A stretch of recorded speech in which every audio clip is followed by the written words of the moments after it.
So, hello, folks. I am Nancy, and I have the pleasure of once again hosting my all-time favorite nosework person, Holly Bushard, who is a mentor, my coach, and a dear friend. And while I continue to frantically let people in, I'm going to turn it over to Holly because she's the one with the knowledge. I might close out my picture just to make sure it runs a little bit more smoothly, but I will be here in the background. Don't leave me. You said you would co-present this thing. Don't abandon me. I'm not leaving you. I won't leave you. I'm here. I'm yours. Okay. I'm here, I'm yours. So thank you, Nancy, as always, for having me and the Kennel Clubs who sponsor this. What a fun little platform to get to do things on. When I was invited to do this, I wanted to pick a topic that is currently interesting to me, that is likely to be interesting to other people, and isn't really something that is official, like a normal webinar kind of thing to do.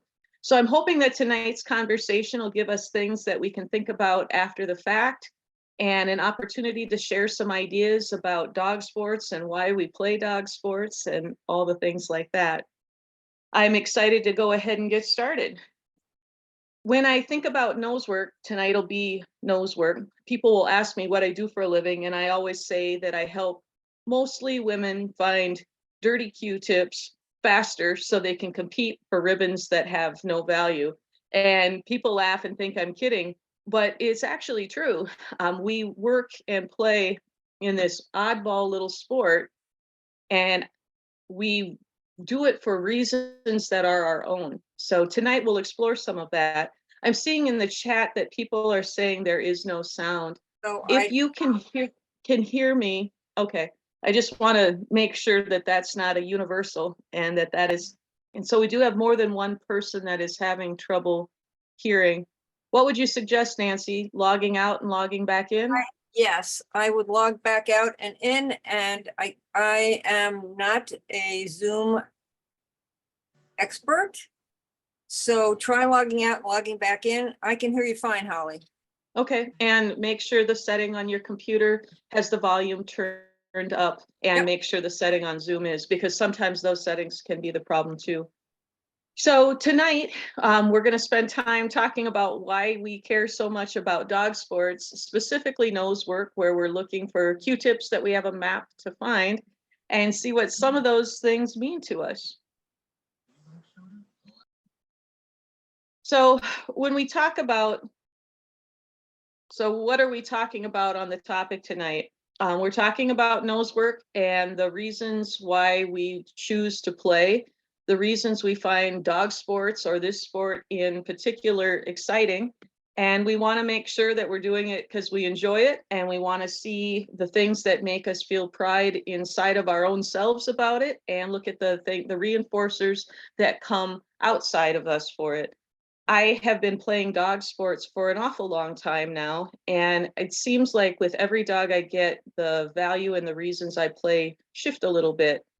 When I first started behind Hootie and Gator, my novice A little pit bulls from the shelter, what I really thought was going to be the hill I was going to climb, and my big goal ultimately was to get them a novice title in obedience, a novice title in rally, and novice titles in agility. And I thought that that was the most outrageous goal and the thing I hoped for most. And that goal of accomplishing that was super important to me, and it informed most of my training.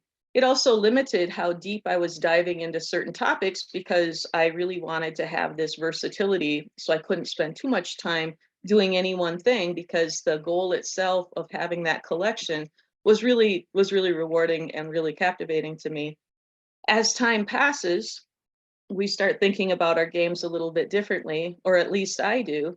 And now I just found that when I'm starting Zuzi, my latest dog, I'm really wrestling with, why am I doing this?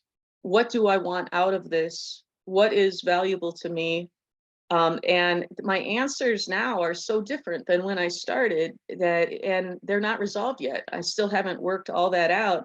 And the answer to me is important, because it's going to inform my process, my timeline, my experimentation, all sorts of things are going to be impacted by me deciding why I play, what's important to me about playing, and things like that. So, what about you, Nancy? You're sort of in the same boat. I was just going to interject that I am in the exact same boat because I have a very young dog. She'll be 6 months old on Sunday, and she's quite a little imp. And as with you, my motivation is entirely different with this dog than with my original girl, Keo. And I'm not sure what to do and how to do it and why I'm doing it. So I am grappling with the exact same questions. And hopefully tonight we'll be able to explore some of those different things and help us find a framework to explore that a little more. And every single one of us is going to come to answers in our own way. And the one thing I want to be really clear on as we get started tonight, there aren't any wrong answers. The reasons we play are so unique to us that there are no wrong answers. There's just questions and then us finding our own recipe to be successful.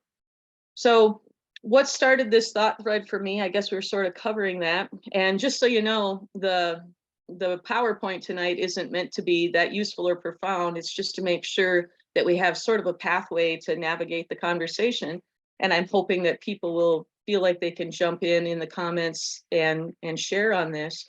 But having the new dog and having lost a couple of my senior dogs has really got me thinking, how do I want to spend my time?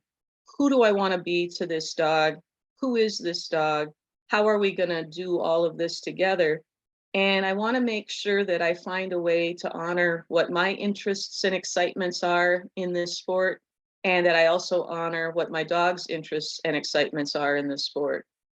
I feel like with every dog, I learn how to love a dog a little better. And with every loss of a dog, I learn how to love a little deeper.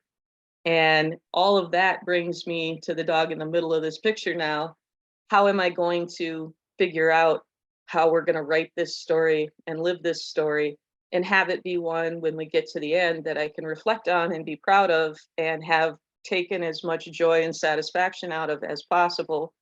And I also want to make sure I give her the greatest life that I can, because ultimately they have no ability to advocate for themselves. We pick where they live, we pick what they do, we pick what they eat. So there's a lot to think about there. I see Sarah has popped in a question. Who do I want to be to this dog? Oh, yeah, such a great question to ask. It's such an interesting question. And I know for sure that Sarah has asked herself this question many times with every partner she's had. And hopefully we can move that to the forefront of people's minds as we go through this conversation. You have anything that you'd like to add, Nancy, before we continue on? So my first performance dog was my girl, Keo, who was my first puppy and who was unbelievably forgiving. She was unbelievably forgiving. And deaf, by the way, and my second performance dog is also deaf, and I also got him as a puppy.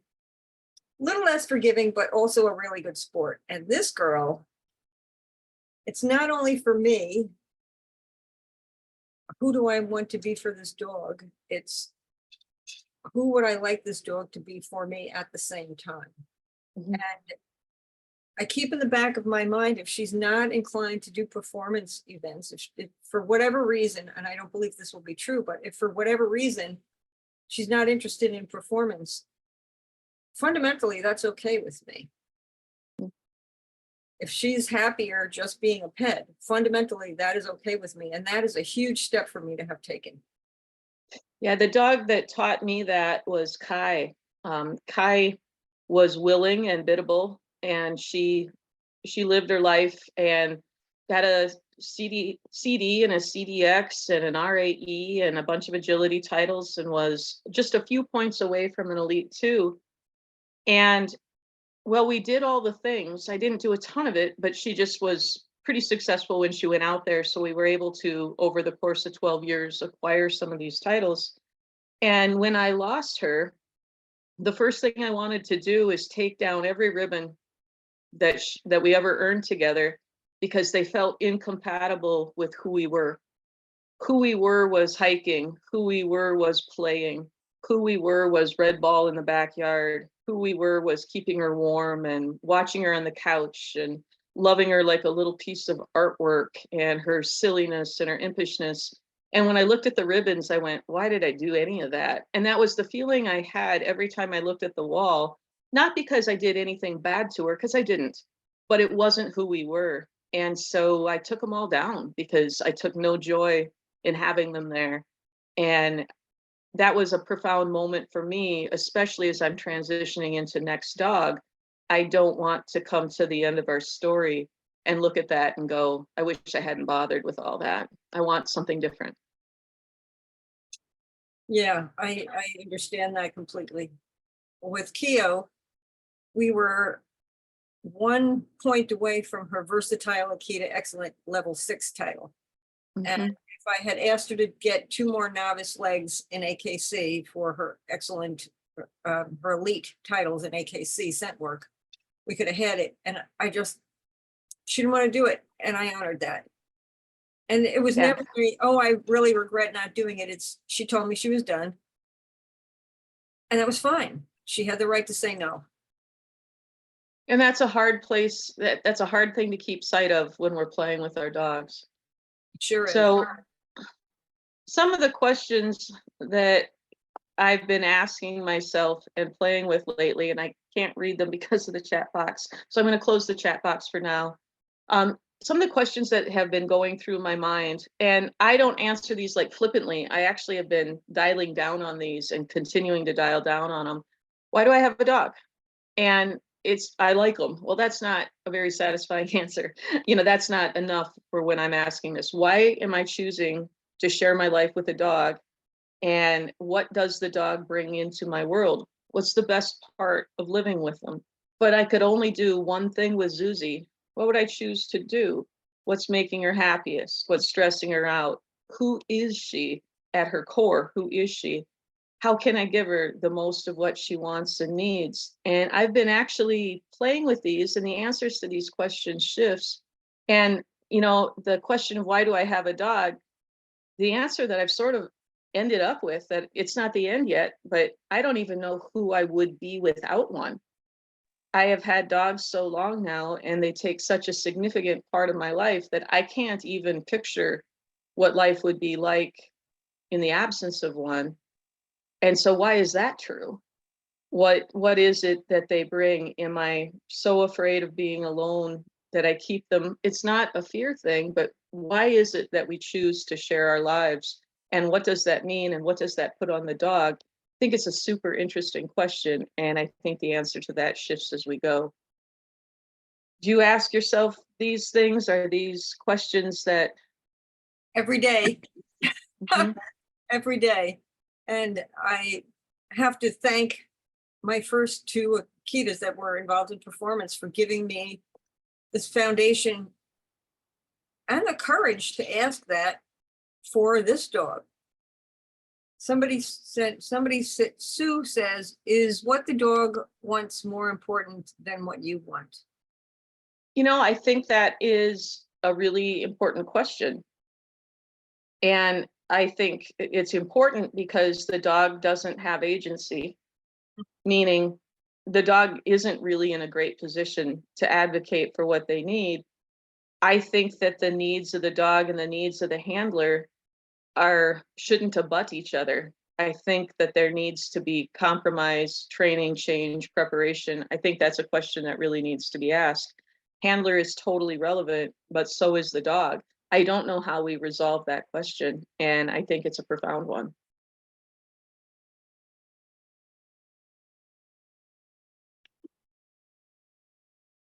So as I thought about some of those, and I'll have no answers for anything tonight, it'll just be more questions.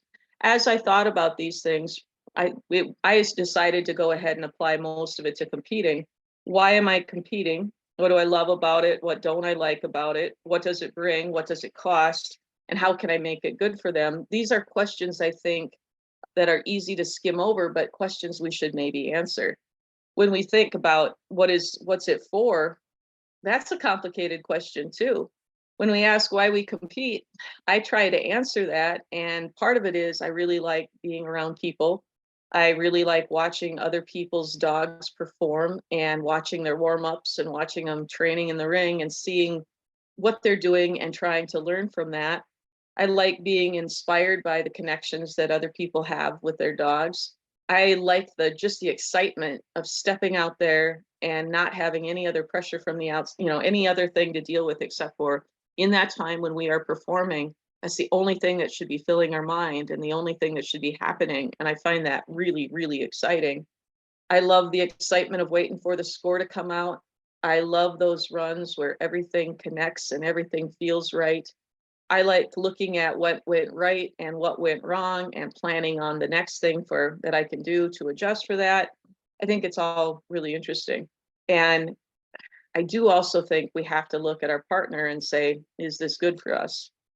When I was showing Motto in utility, getting him ready for his UD, he hated the obedience ring.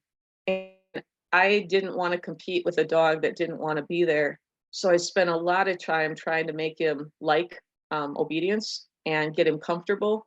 And I did a lot of rework and a lot of building. And in the end, I could get a few trials out of him where he looked fantastic, where he was happy, where he was comfortable. And then I'd go to the next trial and he'd fall apart again. And after a certain amount of time, I went, I'm trying to fight who this dog is, and I can't make this something that he can succeed at and feel good about. And I need to hang it up because I'm now willing to sacrifice his comfort and his sense of connection and his happiness to try and earn this title. And I'm really uncomfortable with that decision. And I always took it very hard that I wasn't able to partner to him in a way that could make that ring fun, but I never figured it out. The only thing I did right was accept that I couldn't figure it out and let it go. But I want to make sure that's not something that I repeat. When I choose to take dogs into competition, I always try and make sure I'm giving them something back.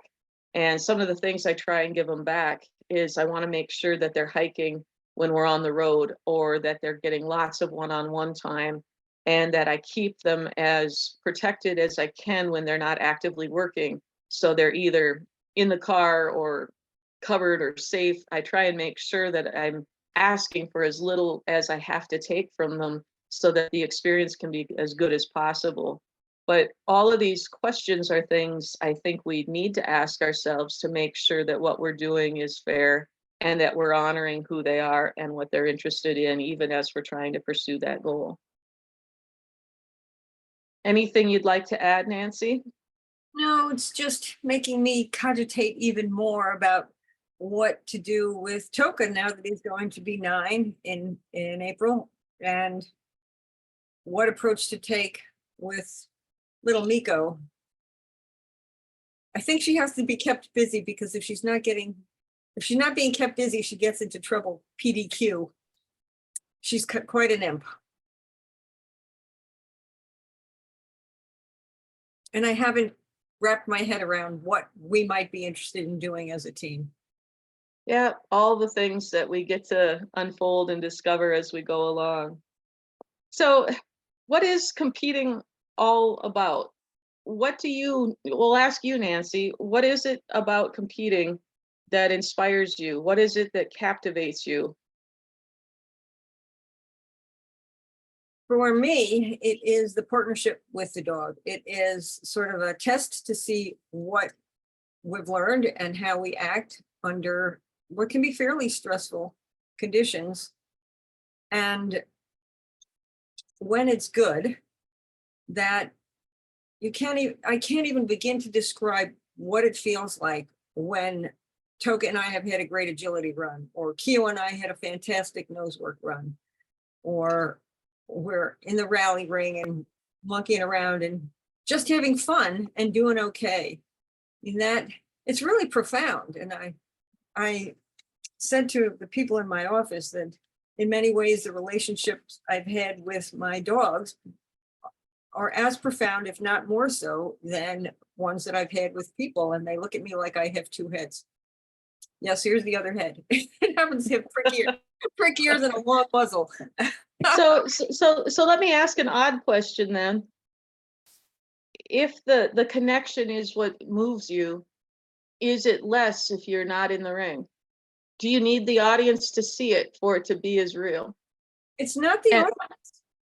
For me, it's not the audience. For me, it is I guess, for lack of a better term, the test, the demands of competition. I don't care who sees me, right? I don't care who's watching. It's how am I doing with my dog under what can be sort of trying conditions. That's what is more important to me. It's not the audience. And that's an interesting point. I that is part of it for me. And I do like being stripped of all the support, Yeah. the food, the leash pressure, the little interruptions, the restarts. I really do like having all that stripped down and having someone from the outside giving me the feedback on the run, and that feeling of can we do this together is really sweet. It is. And I think for me that is sort of the core of competition. That is a thing that is hard to recreate in the backyard. I see we have some questions popping up in chat that I'd like to catch before we fall too far behind. Yeah, and one of the questions is comment about protecting the dog is interesting. Is socializing a dog at a trial a bad thing? I think it depends on the trial you're at. Some trials, the socialization is perfectly fine. Some it's prohibited by rule. And so you need to know your organization and you need to know the people you're socializing your dog with. You need to understand all that before we can say good or bad. And whether it's good or bad, I think is 100% dependent on the dog. I know dogs who at trials just love hamming it up and being with people and having that experience, and doing that is part of the reward of being there. I know if Maya is competing, Maya loves all the social stuff, and so for her, protecting her is getting her happy and letting her have those interactions at the trial. I know for some dogs, what they need is to have some downtime and they need to be kept out of all the hubbub. And again, that's know your partner, because each dog's going to be a little bit different on that. The thing to always be careful of is make sure you're actually seeing what your dog needs and not projecting on what your dog needs. And I think it's easy for us to decide what we'd like them to need and want it to match. And sometimes we get that wrong. So being really plugged into, is it good for the dog to be out and doing this, or is that what I just want them to be doing? I think that's an interesting question and an interesting thing to think about when we compete. Well, apparently Amanda's dog is one who likes the audience. So Amanda, good for you. My dogs are not necessarily too terribly interested in what the audience thinks. And then Sarah adds, for me, it's the full focus in the moment feeling that happens when searching. I think for my dog, what I can give back to him is my 100% attention just for him. When we travel to trials, he gets me totally to himself. And Yeah, isn't that part of the magic? I look back on going to Estes Park with Motto, and that was a huge trip for us. And I look at the hikes we took and the time we spent and all the fun we had, and that is a treasure that I will always have, and I am so deeply grateful for it. And so much of what was so outstanding about that trial had nothing to do with the trial and everything to do with the whole adventure of it, that was just rich and just so much fun. And like Sarah, there's nothing like stepping onto that start line. And for me, when I get there, I take that last deep breath and then everything focuses forward. There is nothing else except the dog and I in that search. And I can't find a training way, in training, I can't recapture that. That excitement and that clarity and that intensity is something I can only get when I'm competing. And it is profound for me. And it's really valuable to me. I feel the same way. And when I trialed with my dogs, when I was taking those 7-hour, 10-hour, 14-hour trips to drive all over the Eastern Seaboard to get to NW3s and elites, I would always make sure that we stopped somewhere that had someplace interesting to hike, which I knew would be fun for the dogs. Yeah, The It's- dog with me. yeah, it's part of what we can give them, and it's probably part of what we owe them, because we really are suspending their life to go do this thing we want to do, and we're putting them in boxes and heading down the road. So anything we can give back to keep that quality high, I think, is important. So let's talk about examples of, since the title of this thing is intrinsic and extrinsic reinforcement, let's kick that around just a little bit. Examples of extrinsic reinforcement, meaning extrinsic from the outside, not from the inside, meaning the tangibles that we get, playing for titles and ribbons, playing for recognition on social media, playing for the confirmation of our, of our training choices, playing for the win. And there's nothing wrong with any of that. I noticed that it's really popular right now to make fun of people or down people that are really competitive. And I really dislike that, because I don't think there's anything wrong with saying part of your excitement is trying to be at the top and trying to train to the top. I don't think there's anything shameful or anything wrong with that at all. I think it's just as good a goal as any. And I don't think there's anything wrong in pursuing titles and pursuing ribbons. And I don't think there's anything wrong with posting photos on social media. I think it's all part of it. And we all value some of these extrinsic reinforcers. We all like it. And I think it's okay. We don't have to apologize for it.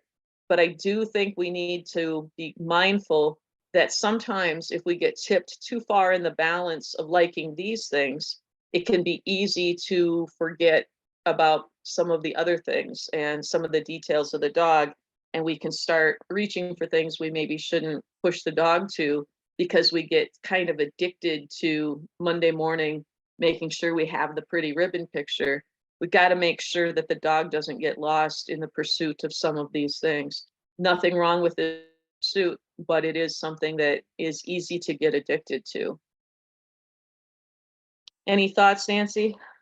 Well, I will be the first to admit that when I got Keo and we found the wonderful sport of nose work, I was hell bent on making sure that she was the first NW3 elite, and then all of the elite up to elite championship Akita. And I'm particularly proud of the fact that we earned those. She was my first performance dog, and she was also deaf. And I'm really proud of how we came together as a team. She was really an exceptional dog. She was quite generous. And having these benchmarks is exciting, right? It's part of the pride and part of the excitement. I remember how badly I wanted Motto to be the first elite champion whippet, and how badly I wanted him to be the first NW3 elite whippet. And what did any of that matter? Not at all, and quite a bit. And it's okay that the answer is both things, right? Sure. Yeah, and there's nothing wrong with the extrinsic reinforcers that we pursue. It's too bad that only one person gets to be, it's too bad that not every whippet gets to be the first, because that was fun, and I wish every whippet handler could have that. But that isn't how those things work. And it was something that mattered to me. Whether it should or shouldn't is an interesting question. I see Patty Stanway is saying that she's competed in rally, confirmation, and nose work, and by far her girl loves nose work. Isn't nose work just magical in terms of keeping dogs bright and happy and motivated? It is one of the easiest sports to keep your eye on the dog, because the dogs find this work so reinforcing right on its own front. Let's look at some of the examples of intrinsic reinforcement. And these are goals that I really like. There's nothing wrong with the outside, but I really like these things because these are things that every single handler can claim for their own. We don't have to steal it from somebody else to have it for ourselves. And for most of our extrinsic goals, anytime there's competition, now not everybody can have the prize, or it isn't really competition anymore. But when we get into the intrinsic line, the things that come from the inside, these are things that every person at the trial can achieve. And I think because of that, this is why the nosework community tends to be so stellar, is because we aren't all fighting for the same things. And there's a lot of room for all of us in nosework to experience a lot of this intrinsic reinforcement. And I think that is really powerful in making this sport great. Examples of this: loving the beauty of the search. Honest, this picture of Motto, this picture came from a day where we were just practicing. My friends had set up searches for me as I was getting ready for Summit. So this wasn't even a competition photo. And being able to play in this rich, unusual environment and just watch my dog lay it down. It is maybe the most perfect nosework day of my life, watching him have fun in these setups. It'll always be a treasure to me. Watching the beauty of the search and celebrating that the dog has these magic skills and is able to navigate this and communicate it, that's huge. And I think almost all of us in nosework can relate to this one. Appreciating the satisfaction of a fulfilled dog. Any day that I do a bunch of nosework, my dogs are tired or satisfied, easy to get along with. It's like it answers something in them that is important to them. And I just love having a dog that is contented at the end of the day. I don't think there's any other activity that satisfies them quite that way. I really, right now, am in love with the challenge of search and handling excellence. I am so captivated by trying to make every step of the searching sequence crisp and clean and pretty, that has been taking up most of my imagination. Can my dog and I walk gently to the search? Can we stand in harmony at the start line? Can the dog lead me through the event?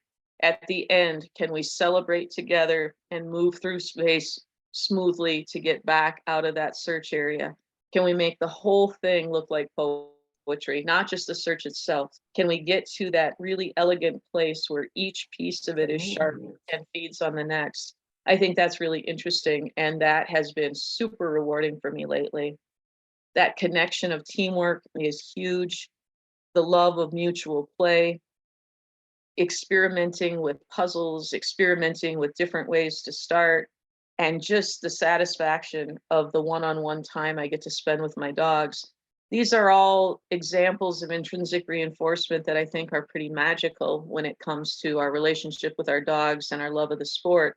And they're not unique at all to nosework, right? Anybody that plays any of the games can relate to this, because it would be present in every different sport. It's It that, looks, it's we that have chat. Go ahead, Nancy. ballet that Yeah, when you're in sync with your dog, it is a ballet. And Mhm. I have a great group of people who help me when I'm hosting NACSW trials. Couldn't do it without them. Love you guys. So a lot yeah, of fun. absolutely. And I hear people complaining about in some of the trials, my dog did this, we didn't do well. And all I can think of is this: what I would give for your worst search with Keo. And we're all in it live, and Yeah, we've all had those days. we have. Yep. And I get it, but I also get that feeling. I love playing with these things that elevate the question, that are an investment of time. I see we had something in chat. If you could grab that. Okay, so the story says all the reasons stated are among those encompassing Team Tyke's endeavors: trail dog, pack dog, trick dog, lore coursing, nose work, obedience rally, parkour. So too is sharing with the public that Rottweilers are all around versatile, amazing breed. Our work together as a team is also a thank you to Tyke's breeder for the work she did in breeding an outstanding girl. Yeah. Yeah. We all love them so much, don't we? And being able to have a dog be an ambassador for the breed is a huge is that intrinsic or extrinsic or both? I Probably think it's both. both. Yeah. Yeah, totally both. He So, was on a bad dog list, and my dogs have accomplished a whole heck of a lot. So yeah. they've been great ambassadors for their breed. Yeah. So in terms of, is this a important or compelling conversation? I think it is. I think asking ourselves some of these things or putting a spotlight on it helps us keep our eyes on what matters the most, helps us keep our eye on how the process maybe is just as important as the outcome. It helps us remember that our dogs have to be considered because they don't have the ability to say no thanks. We have to make sure that we take care of them because they don't really consent to this unless we are really paying attention and asking that question. And man, trying to maintain the balance of the outcome and the process, that's profound stuff. Because if we get too tipped to outcome, we can start shortcutting the process. And that's when the dog really starts to struggle in this whole thing. They get a little bit forgotten when we just need one more cue, or we just need one higher point, or, that's when we start compromising on process because we really just want that one last thing. I'm always, I coach a number of people and I enjoy coaching very much. But when someone comes to me and says, and I ask, what is your goal? And they say, well, I just need one more advanced, excellent, buried cue. And then I'm going to have this. And I really am here to get that cue. I'm always happy to help, but I'm always a little concerned because we're starting from a place where we're going to decide if we were successful based on what happens at the trial and not on what happens in the training floor. And anything can happen the day of the trial. And if the lens we're using to evaluate success is that ribbon or that cue, that might not be something we can control. And we might have done everything right. And we may have done everything right even that trial day and just had it not work. So I get nervous when outcome stuff gets a little bit too important because we can't ever control the outcome. Yeah, so Angela wrote, I love being in that non-verbal state of flow. That's a great way to say it, that flow. Yeah, it is. Yeah, Dog, it is. when we are searching, some of my fondest trail memories have been when we didn't cue, but we were so connected. Spot Mhm. on, Angela. And Yeah. Sally says Delilah was my first performance dog as a clumber, a rare breed. She held a number of firsts. I was so proud when my current dog, a GSD, it's a whole different world for many reasons. She will never be a first. So my focus with her is so different. We can move slowly and just enjoy the process. Yeah, I wish I could. That's a great statement. I wish I could call some of the franticness back on Motto because I was so excited about getting him to one, and there were so many whippets ahead of us when we started that I did do everything I could to get through as fast as possible. I won't do that again ever, not ever. Are we caught up on our chat? We are. Sarah All did right. celebration of the dog, and you're right, Sarah. It's all about celebrating your dog and that Absolutely. bond that we have with them. Yep. So I love competition. Let's talk just briefly about some of the benefits of competition to our dogs. I mean, are there any dogs that get more training time than dogs that compete? I mean, I think that in terms of what gift competition brings to the dogs is they get a ton of our attention. We are very invested in reinforcement. We are very invested in time spent. We are splitting behaviors. Performance dogs get usually a whole lot more time with their handlers than dogs that don't compete. And I know that's not always true, but it's true more often than not. And it is one of the giant gifts that is offered to them for their troubles. Friends and fun. I mean, all the trips and all the one-on-one time traveling and doing extra things that are associated with the trials, the hiking, the connection, the lifelong list of learning and excitement and the memories, all of those things are so big. And we have competition to thank for that because very few of us would put in the same amount of time if this wasn't happening on the other side. And I love competition for all of these things because so much extra good stuff comes with it. And for me, it's also been I want to be a better trainer, not only to initially it was to do better. And now it's to have a better relationship with my dog and to tailor the training to fit that particular dog.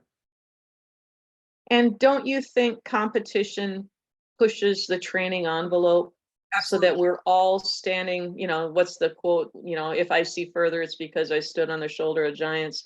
Don't you think everybody that gets better keeps elevating the relationship and elevating what's possible and elevating communication? I think that the competition world has helped training continue to grow fast. Yes. And that's a huge benefit to the table too. So downsides of leaning towards extrinsic reinforcement. I know we talked a little bit about this, but we can go ahead and move through this anyway. I think when we are looking for validation from the outside and from the result, we always risk that our joy is at risk. I mean, you go into a search and your dog vomits up a cheese ball and you lose the search for soiling the ring. I mean, you didn't do anything wrong. The dog didn't do anything wrong. And now your day is wrecked if there was a bunch of hides in that search. I mean, we're always vulnerable if the outcome gets important because we can't control the pieces of it. I always said when I got Zuzi, she's not a ribbon getter.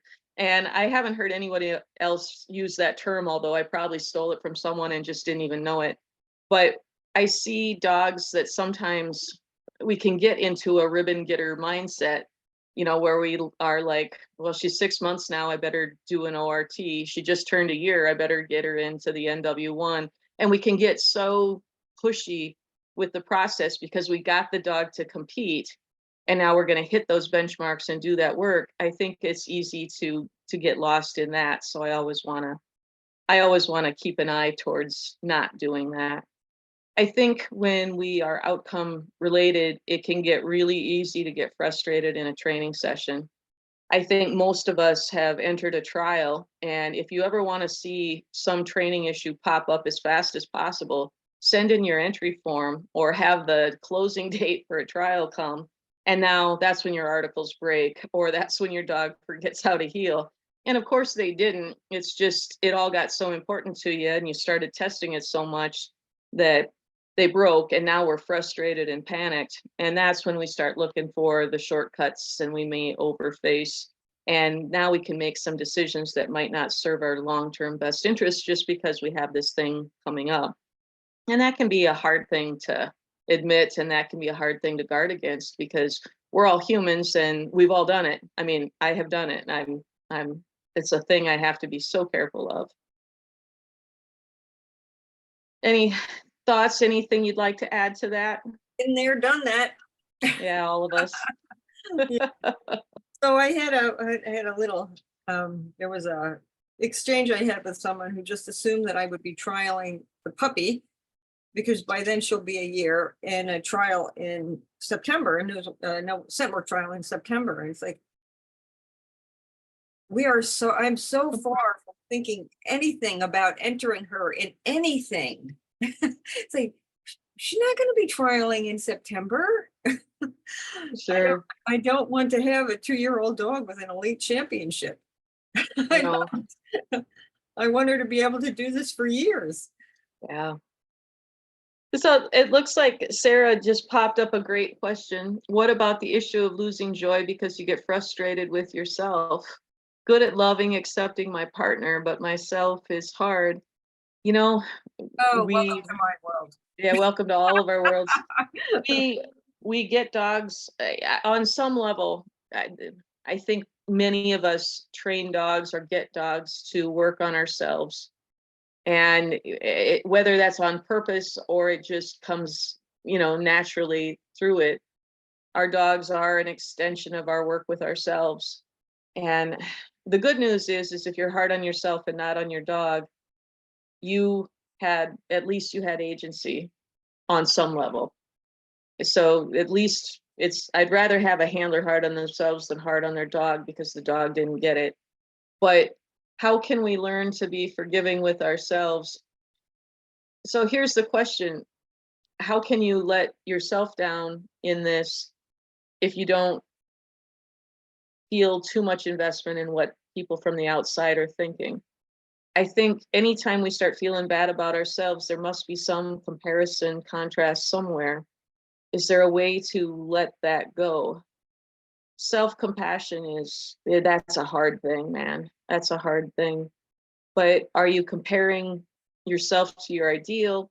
Are you comparing yourself to others? There must be some comparison or judgment happening in there to feel bad.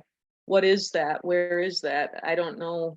For all of us, that's going to be a little bit different, and that's a hard question. I know that on some of the Facebook groups today, that conversation is alive and well.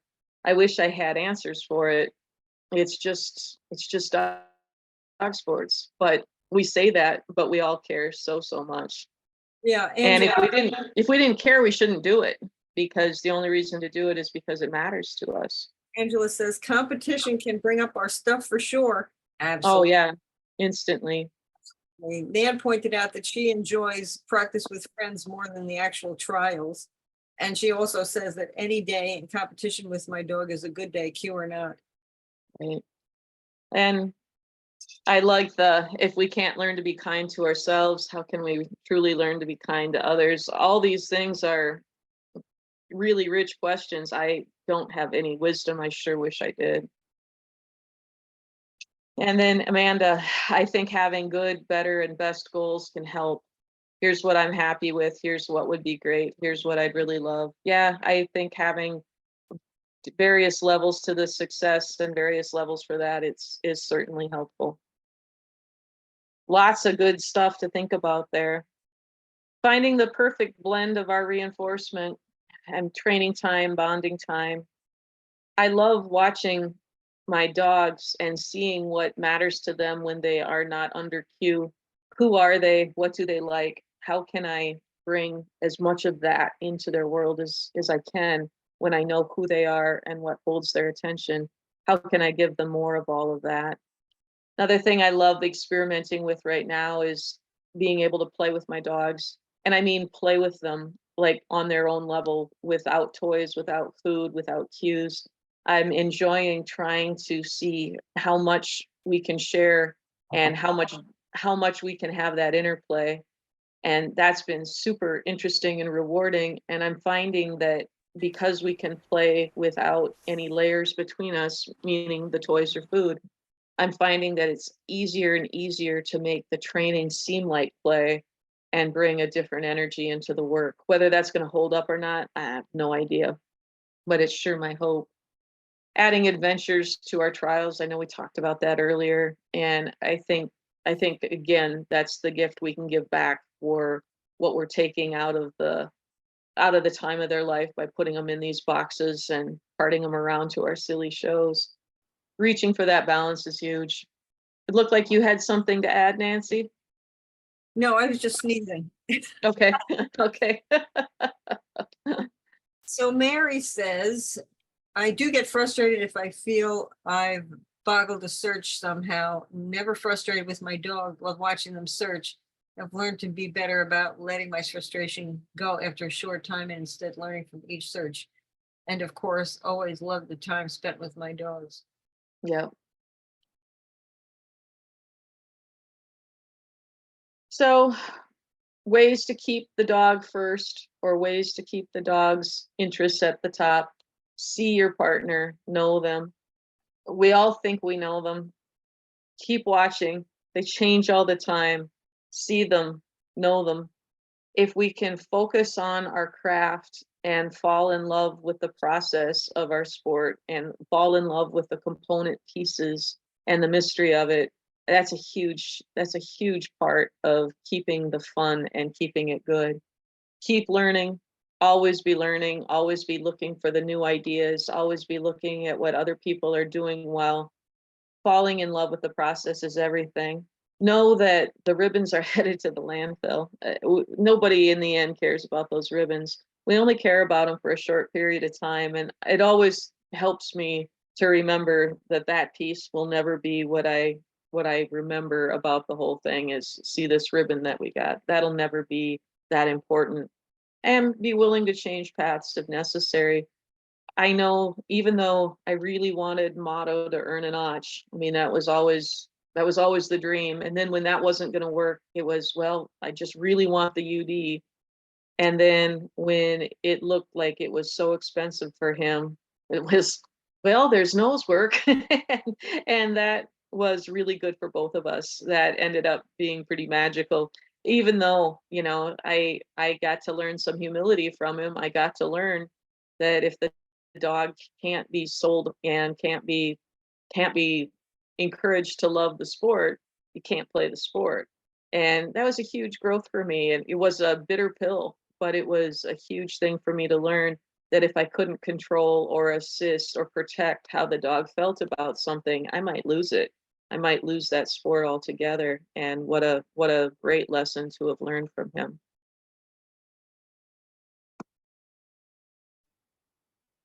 Give back the ribbons, only keep the cue and high end trial ones. I get that. And people looking at ribbons and saying it makes them smile. It makes me smile too. They hang in my training shed, just not Kai's. I'm not dissing ribbons. I'm just saying in the end, the ribbons are just a trigger for the memory. Nancy? I like those elite champion ribbons.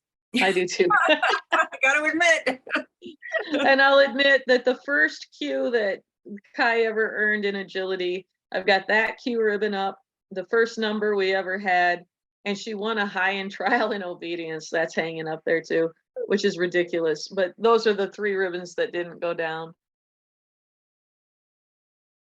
Nan says, I tend to forget about a trial placement. I enjoy remembering how well my dog handled the search, and staying at source gives me a thrill. It is a thrill. It's a thrill. Nothing like running after your dog and calling alert.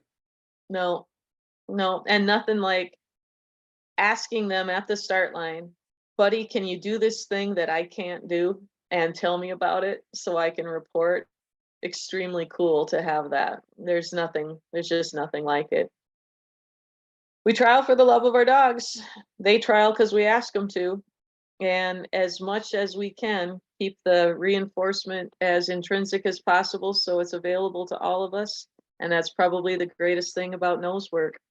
I love that there are goals for all of us. You know, if we have the dog that is never going to be the fastest dog in the search area, we have the goal of the beautiful search, or we have the goal of just taking on the course and taking on the challenge of the levels. And I love that there are the element trials where placements are not, well, they do keep track. They don't give ribbons for that. So everybody that qualifies can be viewed, you know, as a success. And I love that they go all the way through Summit where it's the top 20%. You know, that's where, I mean, the rubber really hits the road. If you like competing, that's where there's a certain number of dogs that can win that day and a certain number that can't. And that's just the way that game is played. And there's room for all of us in there, as long as we can adjust our goals to be realistic for our teams. And nothing wrong with any of those goals.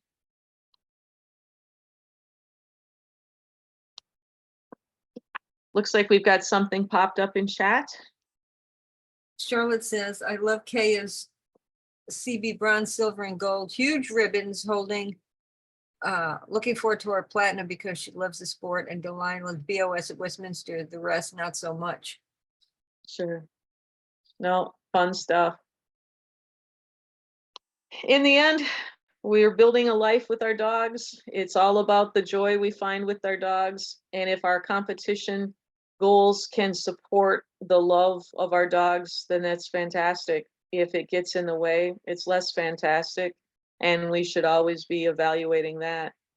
I love this picture of Kai and I. This is us leaving our final trial search ever. This is our last competition, and we failed.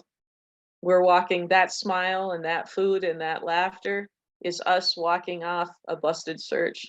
And when I saw this photo, I just went, there it is, because that's what failure looks like. I can live with that. Nose work is one of the coolest things we can do with our dogs because all of the room for all of that party. It looks like chat is popping up. Yep, we are. Look at that transport, thought it was a transport. Thank you so much for this presentation. Can't wait for more. Yeah, this was fun. Thank you, everybody, for being interested in kind of a bizarre topic. And thanks for joining. Hopefully, I know we didn't solve anything tonight, and I know I didn't have any wisdom, but hopefully it gave us something to kick around in our head.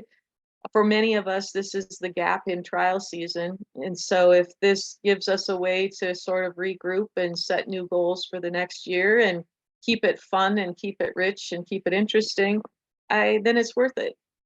I love that when I train with Jeff McMahon at like the sniff overs and things, he'll set this weird experience and let us play with it. And then he just lets us pull what piece of it was relevant to us that we could grow from out of it. And I think that's just inspired. Hopefully this gave us some things to kick around and you can find whatever piece of it might be valuable for you. So thank you so much for joining. Thank you, Nancy, for having me. I'm certainly very grateful. Well, I'm really grateful for your time and your willingness to talk about it. These are tough questions to answer. And I can't And wait. interesting. It is. They're fascinating. And this was exactly the right time for me because of what I'm doing with Miko. 6 months old and trying to figure out what she would like to do with me. When she grows up. Yeah, right. When she grows up, but she thinks she's an adult now. She's, yeah. And I'm really looking forward to give a little plug to the fact you're coming to Ithaca in Yes, March. Can't wait. I can't wait either. All right. All right. Thanks so much, everybody. Thank you. Good night. Will be posted in multiple areas, so keep an eye out for the recording. Have a good night. All right. Thanks again, Thanks. Hal. Bye-bye. Bye for now.